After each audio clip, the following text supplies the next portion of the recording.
Assalamualaikum warahmatullahi wabarakatuh. Terima kasih buat teman-teman yang udah klik video ini. Selamat datang di Waiki Story. Perkenalkan saya Widi Embryum.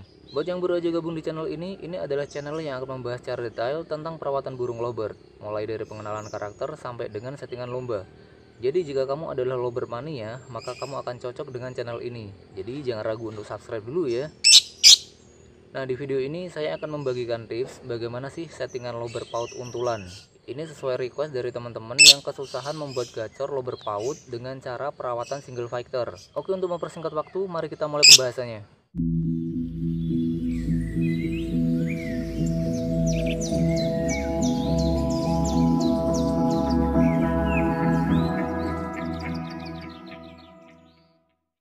Di beberapa video saya yang lalu, saya pernah bilang nih pada lovebird paut itu untuk menggacorkan itu ada dua metode yang bisa kalian coba. Pertama adalah dengan cara di single fighter. Nah, pada rawatan single fighter ini kekuatannya itu ada pada tingkat respon dia terhadap musuhnya. Jika kamu berhasil menggunakan cara ini, itu biasanya respon dengar dan respon lihat terhadap lovebird lain itu akan meningkat secara drastis. Sebagai gambaran, bagi yang belum tahu atau yang baru gabung di channel ini, kalian bisa cek video saya yang lain ya. Atau kalau mau cepet bisa cek deskripsi video ini. Di sana sudah saya sertakan link cara settingan lovebird paut single fighter. Nah, meskipun cara single itu merupakan cara favorit saya dalam membuat lovebird paut itu menjadi gacor dengan cepat, tapi memang tidak bisa dipungkiri ya bahwa tidak semua lovebird paut itu cocok dengan rawatan single. Kasus umumnya sih biasanya berkutat tentang masalah kepo yang kebanyakan bikin pusing para pemain lovebird paut. Oke, untuk itulah saya memberikan opsi kedua, yaitu settingan untulan yang semoga nanti bisa menjadi perawatan alternatif yang siapa tahu itu bisa cocok pada lovebird gacuanmu. Nah, berbeda dengan lovebird single yang saya sarankan untuk membuatnya gacor dulu baru diberi pasangan atau untulan. Pada settingan kedua ini teman-teman bisa langsung memberikan untulan meskipun lovebird gacuanmu itu belum gacor. Gimana, asik kan? Ya jangan asik-asik aja ya yang dipikirin, kita harus tahu dulu nih setiap perawatan itu ada resiko yang harus dihadapi. Nah, pada settingan untulan ini tuh kita dituntut untuk sabar. Nah, sabar di sini dikarenakan kita diharuskan mematuhi beberapa poin yang tidak bisa dianggap enteng. Oke, poin-poin ini akan saya jelaskan nanti, jadi jangan di skip-skip videonya biar nggak gagal paham ya. Nah, kita mulai dari awal dulu deh. Anggaplah kita tuh baru aja punya gacuan baru nih ya. Langkah pertama yang harus dilakukan itu adalah proses adaptasi perawatan dulu. Silakan buat perawatan selama 1-2 minggu sesuai dengan waktu yang ada. Atau bisa coba pakai beberapa perawatan yang sudah pernah saya share sebelumnya. Kuncinya di sini tuh adalah konsisten, nggak boleh absen ya. Karena kita akan membentuk karakter lovebird. Ingat, dalam hal karakter itu ada dua metode ya, dimana pertama kita itu mempelajari karakter lovebird, dan yang kedua itu kita membentuk karakter baru lovebird tersebut dengan kebiasaan yang diulang-ulang secara terus-menerus. Nah, ada gambaran ya yang saya maksud di sini. Nah, di poin yang pertama tadi kan tugas kita adalah konsisten dalam memberikan perawatan. Jadi kalian nggak usah khawatir rawatannya itu seperti apa. Buatlah senyaman kalian aja, asal perawatannya itu selama 1-2 minggu awal ini tuh jangan pernah diubah-ubah sama sekali. Misal tuh ya, dari jam jemur, metode mandi, durasi jemur, pemberian pakan pokok dan EF, dan lain-lain. Intinya itu jangan diubah-ubah sama sekali selama 1-2 minggu. Oke, setelah poin ke-1 itu kita lakukan anggap aja 2 minggu ya. Oh ya, biasanya nih begitu video saya baru di share itu langsung ada yang nyeletuk, "Om, saya sudah melakukan yang Om minta nih, bla bla bla bla bla bla." Nah, sekali lagi saya sarankan itu reset semua. Artinya saya hanya akan menganggap kalian sudah melakukan metode pembentukan karakter setelah minimal 2 minggu setelah video ini tayang ya. Oke, sampai di sini deal ya. Nah, kita kembali ke jalan yang benar dulu nih. Di poin kedua ini yang harus kalian lakukan adalah membuat gacuan kita itu jinak. Nah, sampai sejinak apa nih baiknya? Pokoknya tuh sampai dengan dia itu bisa disuapin EF, karena ini akan berpengaruh ke settingan lobanya nanti. Nah, untuk yang poin kedua ini saya rasa banyak yang udah bisa ya. Bahkan banyak kok bahan yang udah jinak itu gampang didapetin. Tapi tuh usahakan jangan yang jinak banget ya. Jadi usahakan dia itu gampang disuapin, tapi kalau tangan kita itu masuk sangkar dia tetap takut. Nah, sampai di sini bisa dipahami ya. Oke, kita lanjut ke poin yang ketiga, dimana poin inilah yang akan menurut saya paling bikin pusing, yaitu pencarian untulan. Kenapa saya bilang paling susah? Karena bukan kita yang nentuin, kita cuma bisa menawarkan pilihan ke lobber gacuan kita. Istilahnya tuh kita bilang gini nih, nih saya kasih ke temen ya, coba kamu kenalan dulu, cocok enggak nih. Nah, cocok enggaknya itu tentu aja bukan kita yang nentuin, tapi lobber itulah yang akan menentukan mereka itu cocok atau enggak.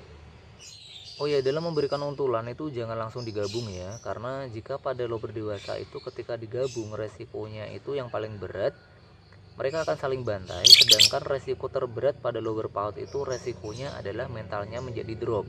Jadi harap hati-hati, jangan asal langsung gabung jika kalian itu tidak tahu metode yang benar seperti apa.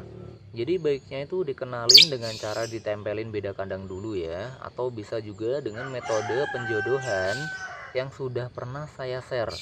Silahkan dicari dulu videonya jika kalian sudah sampai ke tahap ini, tahap penjodohan ini ya.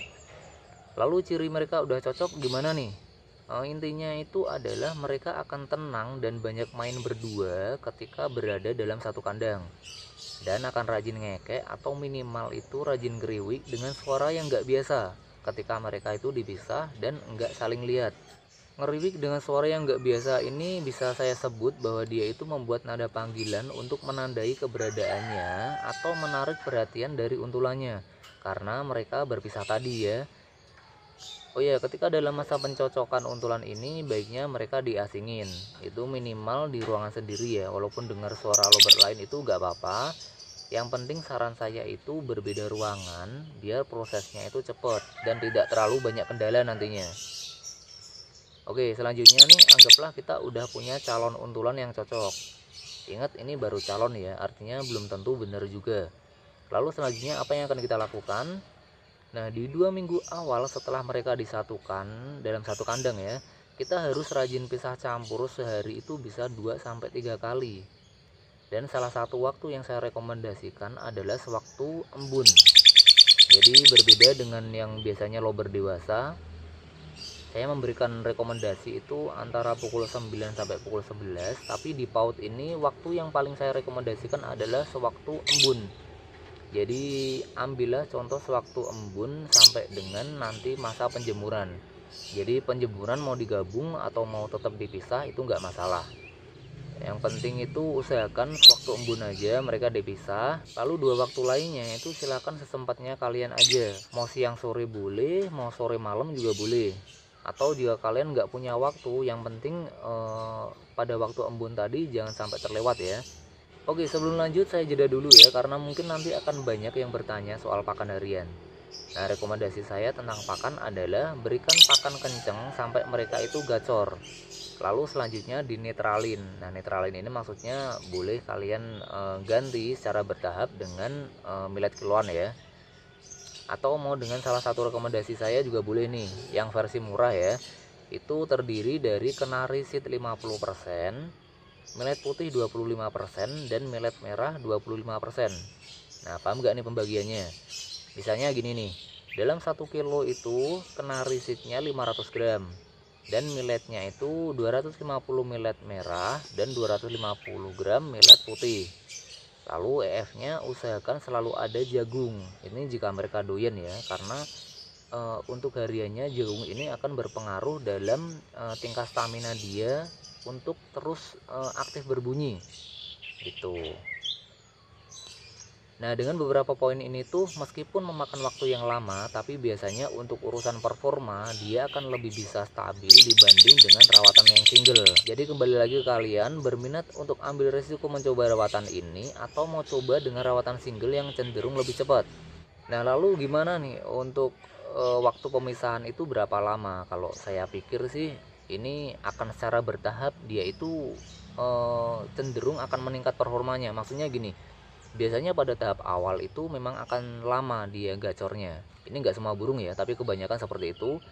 Biasanya kalau di saya sih begitu kita pisah di atas 30 menit dia baru mau gacor. Nah, selanjutnya kita turunin lagi nih. Pokoknya begitu dia gacor langsung kita gabungin lagi. Semisal yang tadi awal kan 30 menit dia gacor, berarti setelah gacor itu kita gabungin lagi. Lalu di keesokan harinya kita coba pisah lagi. Terus gacornya seperti apa? Intinya adalah pasti akan secara bertahap waktunya itu semakin mepet. Maksudnya mepet, begitu dia dipisah akan langsung gacor. Nah, carilah waktu itu kisaran 5 menit sampai 10 menit dia itu gacor ketika dipisah. Setelah itu baru boleh kita tes kegantangan ya, tapi jangan langsung digantang. Kita misahnya adalah sewaktu digantangan. Jadi yang pertama ini kan kita pisahnya di rumah, selanjutnya kita pisah di gantangan secara bertahap juga. Oke, sampai di sini yang belum subscribe channel ini siapa nih? Yuk, jangan sungkan untuk di subscribe dulu biar saya lebih semangat membagikan settingan-settingan yang mungkin ampuh jika diaplikasikan di gacuanmu. Jadi tetap rawat rubber kalian baik-baik, jangan terlalu berambisi karena hobi itu untuk melepas stres, bukan menambah stres yang baru. Saya Widhi Emprim pamit undur diri, sampai jumpa insya Allah di video selanjutnya. Wassalamualaikum warahmatullahi wabarakatuh. Dah.